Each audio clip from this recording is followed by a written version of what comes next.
walang hanggan. Wala nang hapis at naging sariwa sa piling ng Diyos na mayaman. Huwag kang maawa sa kalagayan ko, pagkat sa langit ang aking tungo. Pansamantala naglalakbay dito hanggang humantong sa palasyo.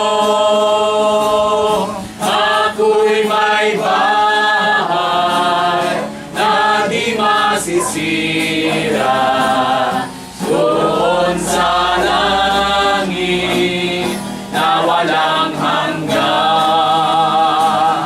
Wala nang hapis at naging sariwa sa piling ng Diyos na mayaman. Tunay na ang Diyos po natin ay mayaman sa kanyang kaharian, bagamat itong mundo'y kanya. At habang nandito tayo sa lupang ito, isang araw ay makakasama natin ng Diyos sa langit. Dito ay pansamantala lamang. Ano ho? At gusto ko pong talakayin sa inyo ngayon tungkol po sa sinasabi ng Biblia sa kamatayan. Ano po, yung tungkol sa kamatayan. Brother Roger, may Bible ka ba? Mayroon po. Sige, handa mo na yung Hebrews 9:27. Okay, pakibasa mo na. Hebreo 9:27. Ito pong Biblia ay sinulat ng mga apostol sa pamagitan po ng guidance ng Holy Spirit. Ano ho? 9:27. 9:27. Ito pa ang sinasabi, at kung paano ipinagda sa mga tao ang mamatay na minsan at pagkatapos nito ay ang pagbuko. Manalangin po tayo. Panginoon Diyos, bigyan niyo po kami ng pagkaunawa sa salita mong aming ipapahayag at nawa maging kalakasan ng bawat nakikinig dito ngayon, lalo na sa nagmumundong pamilya, ang iyong mga salita na aking ipapahayag. Salamat po, ingatan niyo kami. Ito po ang aming panalangin sa pangalan ng aming Panginoong Hesukristo. Amen. Dito po sa mga kasama natin na nakikiramay, kami po ay nakikiisa sa kanila at nakikiramay din po kaming mga member ng Bato Christian Baptist Church. Nandito po kami hindi para palungkutin kayo, kundi aliwin ang inyong mga puso sa pamamagitan ng salita ng Diyos. Kasi po, pag pinag-usapan ang kamatayan, maraming tao natatakot, Maski ako takot akong mamatay. Kaya lang, pag dumating yan, wala na tayong magagawa. Kasi bakit ako natatakot mamatay? Kasi hindi ko pa nakikita yung mga apo ko. Hindi ko pa nakakausap. Wala pa akong apo. Yan. May iba-iba, Yung iba naman, natatakot sila kasi baka parang yung sobrang lungkot dahil mahal niya ay iiwan niya. At pati yung mga buhay naman nalulungkot din naman dahil ang kanyang mahal sa buhay ay lilisan. Pero tandaan po natin, lahat tayo aalis dito sa mundong ito. Kaya lang ang tanong, saan tayo patutungo? Sa kabilang buhay, may dalawang patutunguhan. Tandaan po natin, meron pong tinatawag na langit at mayroong impyerno. Noon po, nung puro kalokohan pa gawa ko, ang alam ko, pag ikaw ay maganda ang buhay, walang sakit, masintabo, langit yun. Kapag naman ikaw ay may sakit, may problema, problema sa pera, para ka nasa impyerno, no? O impyerno na yon. Pero sa Biblia pala talagang agko impyerno, agko langit. Kaya dapat pala ang tao nakahanda. Buhay pa tayo, dapat maghanda na tayo. Para pagdating sa kabilang buhay, ang destino natin sa langit. Ano po? Ngayon, dito po sa Biblia, sinabi dito na ang tao ay mamamatay. Pagkatapos ng kamatayan, paghuhukom. Kailan yung tao namamatay? Sabi ng bata, Nay, anong idaduba ng namamatay? Sabi nung nanay, pumunta ka sa sementeryo, tingnan mo nga. Tiningnan niya, pagbalik niya sa nanay niya, sabi niya, Nay, ang kusad to sa dita pansyon, ako maaba, ako iba-iba ngaya, supit siya, iba-iba man. Ibig sabihin, walang kasiguruhan ang buhay ng tao. Eh bakit tayo nawala ng kasiguruhan ng buhay? Kasi si Adan at si Eva, sila ay nagkasala. Nung magkasala si Adan at si Eva, yung kasalanan pumasok sa sangkatauhan. Lahat na tao ngayon mamamatay. Dahil ang sabi ng Diyos kay Adan, Adan, huwag kang kakain ng bungang kahoy. Sabi nung iba, mansanas. O sabihin natin mansanas, huwag kang kakain ng mansanas. Bawal yan, pag kinain mo, mamamatay ka. Eh kinain ni Adan, nung makain ito ni Adan, ay siguro mag-iisip kayo, si Eva baga ang unang kumain, ano po? Pero hindi si Eva ang, kasi hindi sa physical yung din sinasabi ng Diyos. Ang kamatayan doon, spiritual. Nalagot, naputol ang ugnayan ng Diyos at ng tao. Yun ang kamatayang sinasabi doon. Kaya ang tao gumagawa ng kasalanan ngayon kasi spiritually dead. Patay spiritual. Ngayon, dapat ang tao mabuhay spiritual. Alam nyo, sino ang nagbigay buhay sa tao, spiritual? Si Jesus Christ. Kaya may Pasko, kasi si Kristo ay nagkatawang tao. Bakit siya nagkatawang tao? Upang tubusin tayo sa ating kasalanan. Si Kristo ang pinarusahan sa halip na tayo, no? Tapos si Kristo ang pinako sa krus sa halip na tayo. Tayo ang nagkasala, iba ang pinarusahan. Kasi nga, tutubusin tayo ni Kristo sa ating mga kasalanan. Ngayon, si Kristo ang namatay, inilibing after 3 days. Anong nangyari noong ikatlong araw? Siya ay nabuhay na magmuli. Naniniwala ho ba kayo noon? Amen. Nasa Biblia yon na si Kristo nabuhay na magmuli. Kaya malakas ang loob ni Kristo na sabihin, sisay man na magtubog sa kuya, mabubuhay liwat. Ang ganda, no? Kasi siya yung first fruit. Siya lang ang nag-resurrect. Nabuhay na magmuli si Kristo. Kaya, sisay man magtubod kay Kristo, mabubuhay liwat. Papaano ang pagtubod? Kailangan tumanggap ang tao kay Kristo. Kasi may mga nagtutubod, hindi naman tumanggap kay Kristo. Meron ganyan. Kasi ang buhay hindi nababago. Happy-go-lucky. Kung gusto niyang magsimba, magsisimba. Kung ayaw niya, ayaw niya. Sino ang Panginoon niya? Sarili niya. Hindi ba? Kaya maraming tao ang nagkukulang sa Diyos.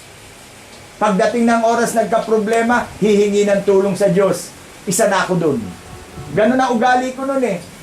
Pag ako nagka-problema, tulad nung lumabo ang mata ko, ayat ako ng ayat sa tabang kay Aman Diyos. Aman Diyos, tabangan mo po ako, sabi ko. Na luminaw uli ang mata ko, sabi ko. Nung malinaw ang mata ko, walang, ayaw nung Diyos. Kung gusto ko, bigsimba ko. Kung ayaw ko, ayaw ko. At saka yung kasalanan, sige lang ako. Kahit mali ang gawa ko, no? Ngayon, ibig sabihin, hanggang dito lang sa bibig, ang pagtubod. Hindi galing sa puso. Dapat ang pagtubod galing sa puso. Tanggapin si Kristo sa kanyang puso. Kasi darating yung ikalawang kamatayan, tinatawag na physical death. Sa spiritual, patay tayo. Pero sa physical, buhay. Ang buhay, physical, pero patay spiritual, pag namatayan, impyerno yan. Kaya kailangan mabuhay spiritual tayo. Sa pagtanggap ni Kristo, nagiging anak tayo ng Diyos. Nabubuhay tayo spiritual. Kasi nababalik yung salitang religion. Alam niyo ibig sabihin ng religion? Galing sa salitang Latin, relegare. Releo. Na ang ibig sabihin, re, again. Lehio, tutay. Pag pinagsama, tutay, again. Alin yung itatay? Alin yung itataling muli? Yung ugnayan ng Diyos at ng tao. Naputol ito nung magkasala si Adan. Para mabalik yon, tanggapin si Kristo at mababalik, madudugtong yon. Ganoon. Kaya yung isang taong hindi tumanggap kay Kristo, hindi pa siya itinataling muli sa Diyos. Ganon yon. No? Ngayon, alam nyo, halos lahat ng tao gusto pag namatay sa langit di ba? Sino magsasabi sa inyo, gusto ko sa impyerno? Wala naman kasi anggan-anggan, pahihirapan ang kaluluwa doon. Kaya ang ating gusto, mapalangit. Alam nyo kilala nyo ba yung Mike Villarde? Yung namuno sa mga El Shaddai. Si Mike Villarde, sabi niya, sa mga member niya, sino ang gustong mapunta sa langit? Taas niyo ang kamay niyo. Taas ang kamay yung mga tao. Taas lahat. Gusto mapunta sa langit. Sabi ni Mike Villarde, baba niyo na. Sino ang gustong mamatay? Wala kang taas ng kamay. Wala. Gusto lahat mapunta sa langit, pero ayaw naman mamatay. Tandaan ninyo, kahit ako, ayoko. Pero kung darating yung kamatayan, ready ako. Kasi tinanggap ko si Kristo sa puso ko, sa langit ako patutungo. Ang lahat ng tumanggap kay Kristo, siguradong sa langit yan. 100% yun. Kasi anak siya ng Diyos. Ganon. Kaya ang sabi dun sa Biblia, talagang mamamatay ang tao, darating yung kamatayan. Halimbawa, itong si Charito. Si Charito, umabot siya ng 48 pa? 48 years old. Yan. Ngayon, sa edad niyang 48, simula nung bata siya, nandun siya sa age of innocent. Inosente siya sa mali at tama. No? Nabuhay siya na hindi niya alam ang tama at mali. Kasi bata pa ako, nakikita ko na to si Charito pag pumupunta ako dito kila Tata Ipoy nakikipagkwentuhan ako dito. Tapos nakikita ko si Charito doon sa kuna, no? Ngayon, yung kanyang edad na yan, inosente siya. Para siyang bata. Di ba ang bata na maliit na halimbawa mga 4-5 years old, ganyan. Hindi pa yan alam ang tama at mali, no? Bagamat naiisip niya na yon. Pero sabi ni Kristo, yung kaharian ng langit ay para sa mga bata. Bakit kaya sinabi ni Kristo yon? Irakman pa lang sa mga gurang, king sa mga iginsa na langit, di ba? Ngayon, kaya gusto ni Kristo na ang mga bata sa langit dahil ang bata inosente. Tayo palang mga matatanda na, dapat pagdating sa kasalanan at pagdating sa kabutihan, dapat dumaan tayo dun sa prosesong tayo ay inosente. No? Tayo ay tumanggap kay Kristo. Kasi ang bata, tanungin nyo, gusto nyo ba tanggapin si Kristo sa puso nyo para mapunta kayo sa langit? Sasabihin ng bata, opo. Tanungin nyo ang matatanda, gusto ba ninyo? Hindi yan sasagot, mag-iisip muna. Yung bata, wala nang isip-isip, opo. Siya mang Diyos bayad to. Pero sa gurang, hindi, mag-iisip muna yan. Reliyon na naman na. Yan, ganon. Kasi, iba na naman ngayang reliyon. Pero tandaan nyo, si Kristo, napunta dito sa lupa, walang itinayong reliyon. Amen. Ano man ang ngayon ang ating reliyon, basta tayo na kay Kristo, tayo ay magiging anak ng Diyos. Iba-iba reliyon natin, pero kung lahat tayo tatanggap kay Kristo, pagdating na namatay tayo, doon tayo sa langit magkakasama-sama. Ganon yun. No? At tayo talaga'y mamamatay, pero mabubuhay liwat. Alam nyo kung kailan? So mga na kay Kristo, yung mga na kay Kristo, kasama yan sa unang pagkabuhay, si itay, si inay, umako kay Kristo.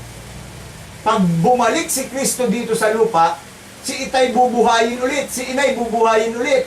Tayong mga buhay, hindi na tayo mamamatay. Sasalubong na tayo kay Kristo. Yun ang maganda sa mga Kristiyano. Sigurado, no? Ngayon, tanungin ko nga kayo, kasi baka hindi kayo naniniwalang tayo mabubuhay liwat. Alam ba ninyo, sino sa inyo yung, tanungin ko muna kayo, paano nyo malalaman na kayo'y namatay? Yung nakakaalam, tahimik muna kayo. Doon lang sa mga bagong kasama natin. Paano nyo malalaman na kayo'y namatay? Bibigyan ko kayo ng example. Beth, pakinggan nyo ha. Ito ang clue. Paano mo malalaman na ikaw ay nakatulog? Kapag ikaw ay nagising. Di ba? Minsan nanonood lang ng TV nakahiga-higa sa sopa. Tapos biglang nagising, ay nakatulog pala ngaya ako. Ganon din sa namatay. Yung namatay, malalaman niya siya namatay pag siya'y nabuhay muli. Ganon. Si Charito, dahil sabi ng Diyos, ang langit ay para sa mga bata, inosente siya sa kasalanan. Kaya siya, nung mamatay ngayon si Charito, ang kanyang kaluluwa, nasa langit ngayon. Amen. Nasa langit yan. Kaya, kung ako tatanungin nyo, hindi ko yan ipapamisa, si Charito. Kasi pag pinamisa ko yan, ibig sabihin, nasa purgatorio. Di ba? At magbabayad kayo, tuloy-tuloy ang pagbabayad ninyo, dahil ipagpapamisa nyo lagi. Bakit? Nasa purgatorio ba? Si Charito, 100% yan. Nasa langit ngayon yan. Amen. At naghihintay na lang siya sa atin. Naghihintay siya sa kanyang mga mahal sa buhay. Pagdating ng araw, at doon na tayo lahat, kasama natin yan. Kasi inosente yan eh. Di ba? Kaya lang, namulatan natin sa Katoliko na kailangang ipagpamisa. Bakit ginawa ng mga Kastila sa atin yung ipagpamisa? Kasi involve ang pera. Pera yan. Hindi ka pwede magpamisa na walang bayad. Sa Biblia, basta ikaw ay anak ng Diyos, hindi ka na kailangan ipagpamisa. Kasi nasa langit ka eh. Bakit? Saan ka pagdadalin? Sila itay, si inay, sabi may nagtanong sa akin, hindi niyo pinagpapamisa si Tata Punsing? Sabi ko, hindi. Bakit? Nasa langit eh. Ba't hindi yung pagpapamisa? Sa akin pa naman ang panadala. Magpamisa kami. Di ba sa misa? Sumalangit nawa. Di ba? Ang sagot, sumalangit nawa si Ponciano. Nasa langit na nga. Bakit sumalangit pa? Di ba? Kaya ang isang tunay na Kristiyano, 100% sa langit yan. Amen. Amen? Kahit iba-iba ang reliyon natin, basta tinanggap natin si Kristo, nasa langit tayo. Paano yung nasa impyerno? Ipagpamisa natin. Kahit ipagpamisa pa yon, hindi na yung maaalis, sabi ng Biblia. Hindi na yung maalis sa impyerno. Kung ano yung ginawa niya dito, hindi niya tinanggap si Kristo, masama ang ginawa niya, napunta siya sa impyerno, hanggang sa impyerno na siya. Kahit ipagpadasal pa yon, wala na yon, sa impyerno na yon. No? Kaya napakapalad nitong si Charito. Siya kahit hindi niya tinanggap si Kristo, ang tawag sa kanya, safe. Safe, no? Tayo naman ng mga tumanggap, nasa isip naman tayo, ang tawag naman sa atin, safe. Iba ang save, iba ang safe. Ang safe, sigurado, doon yan, mga inosente yan. Tayo naman, nasa tamang isip, dapat tanggapin si Kristo sa ating puso. No? Si Beth, tumanggap siya kagabi sa Panginoon. Kaya anak siya ng Diyos, 100%. No?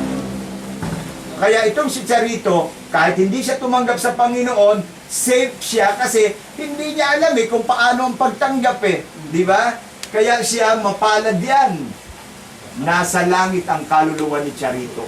No? Kaya ngayon tuloy natin. Yung kamatayan darating sa atin. Pag dumating yun, hindi natin maiiwasan. At pagdating na sa kabilang buhay na tayo, sabi ko nga kanina, dapat masiguro natin na tayo ay sa langit. Ano po? Kasi may impyerno. Akala ng mga tao, baliwala lang ha. Siging gawa sila ng mali. Kinalilimutan nila ang Diyos. Pagdating sa kabilang buhay, kalilimutan sila ng Diyos. Yun ang judgment ng Diyos. Sabi ng iba, ay ang Diyos naman mabait Mabait ang Diyos. Pero siya'y just God. Matuwid na Diyos. Makatarungan na Diyos. Yung wala sa Kanya, impyerno. Yung mga nasa Kanya, langit. Kaya sabi ko, dapat magsa-Diyos na pala ako. Dapat pala tanggapin ko si Kristo. Kaya nung tanggapin ko si Kristo, nasisiguro ko sa langit ako. At lumalakad ako ayon sa kalooban ng Diyos. At pagdating ng linggo, talagang sa Diyos kami. Ano? Sinanay ko na yung mga pamilya ko at yung mga member namin, alam na rin nila ang katotohanan. Kaya yung mga nandito naman, kung kayo'y tumanggap, tulad ni Beth, tumanggap na si Lilibet sa Panginoon, kapatid namin siya, kasi ang kapatid kay Kristo, siguradong kasama ni Kristo. Roger, basa sa ano? Sa John chapter 14. Bakit umalis si Kristo at pumunta sa langit? Tingnan natin, ano ang gagawin ni Kristo sa langit? Verse 1, 2, and 3. Ito po sinasabi, Excuse me, ang nagsasalita dyan si Jesus. verse 1 po, huwag magulumihanan ang iyong puso, magsisampalataya kayo sa Diyos, magsisampalataya naman kayo sa akin.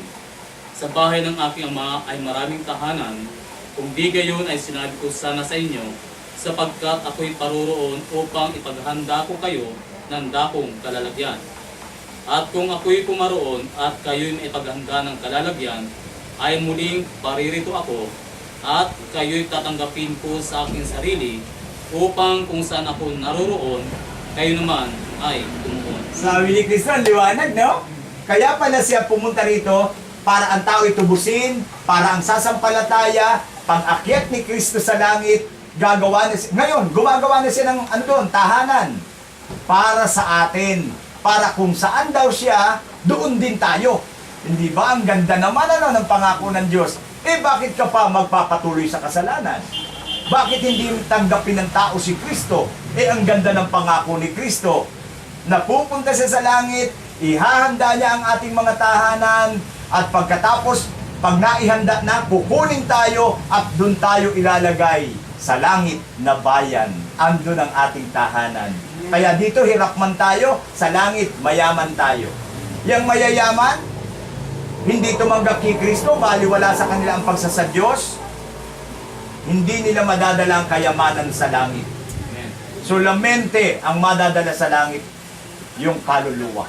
No? Kaya ginagawa natin itong bagay na ito, nagpapaliwanag tayo sa mga tao para yung mga tao makasama natin sa langit. Gusto ng Diyos na makasama natin ang mga tao sa langit.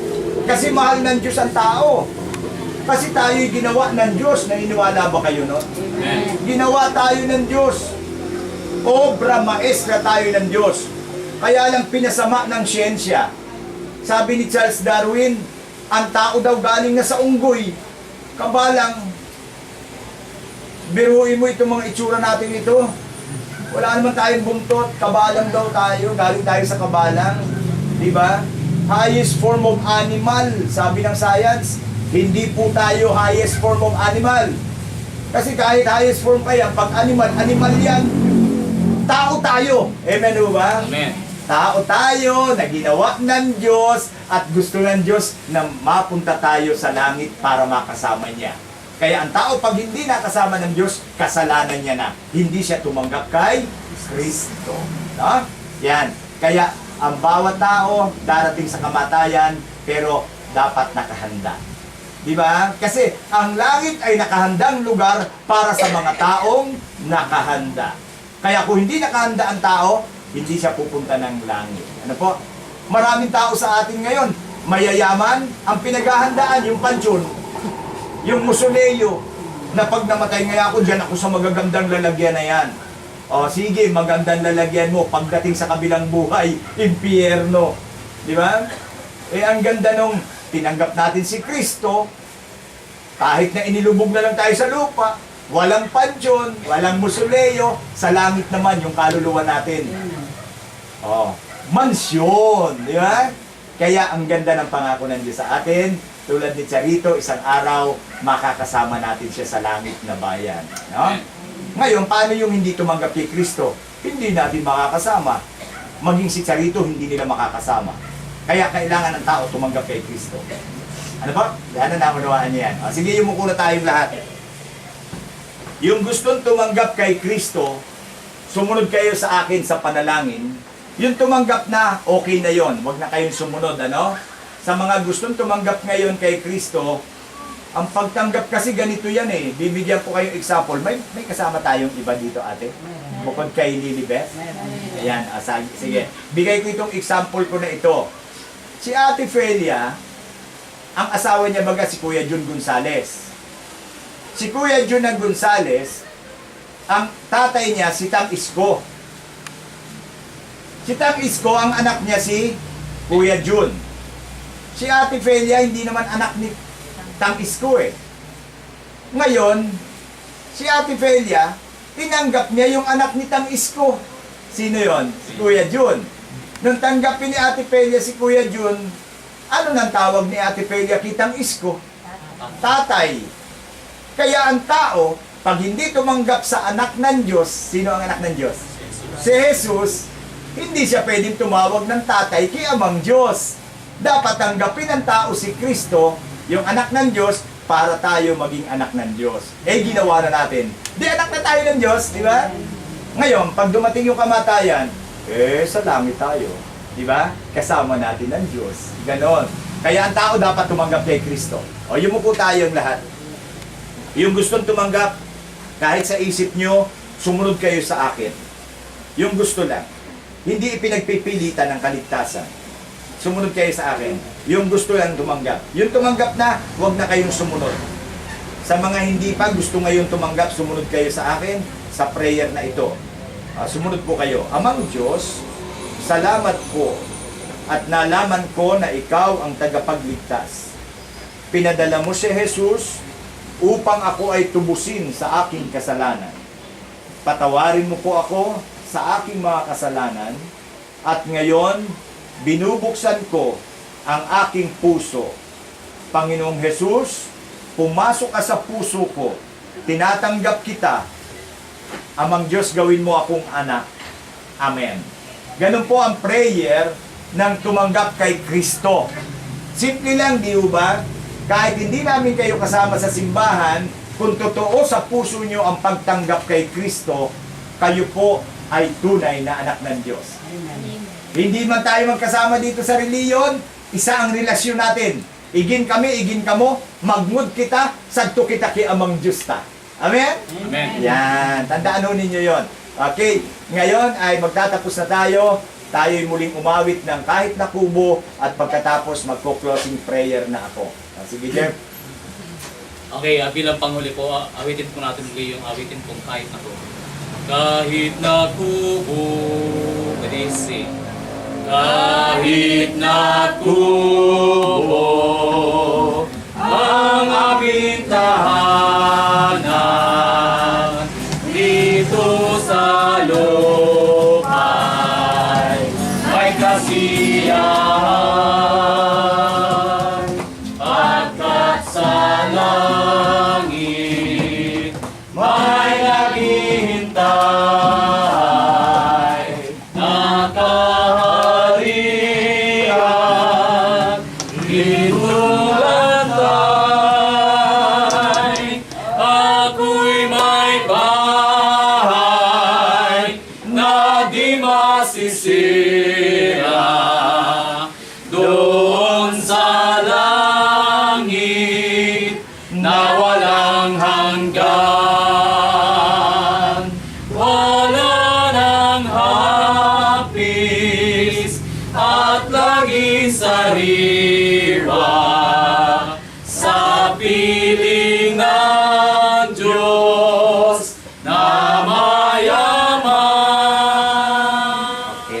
Manalangin po tayo sa ating pagtatapos. Saan lugar ang dito? Dito? Ayun. Tayo na lang ako ha. Hindi mo ko tayong lahat, tayo manalangin. Ito dyan dito. Tayo po'y manalangin.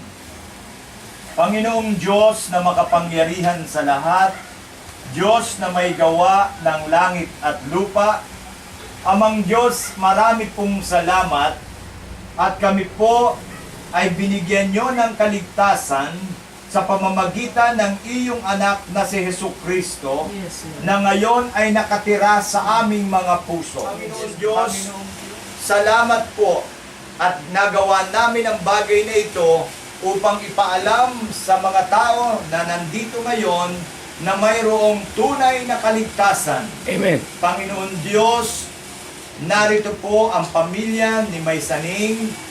Idinadalangin po namin sa iyo na ingatan niyo po sila. Yes. Tulungan niyo sila sa kanilang mga pangangailangan hanggang sa mailibing si Charito. Yes. Panginoon Diyos, marami pong salamat.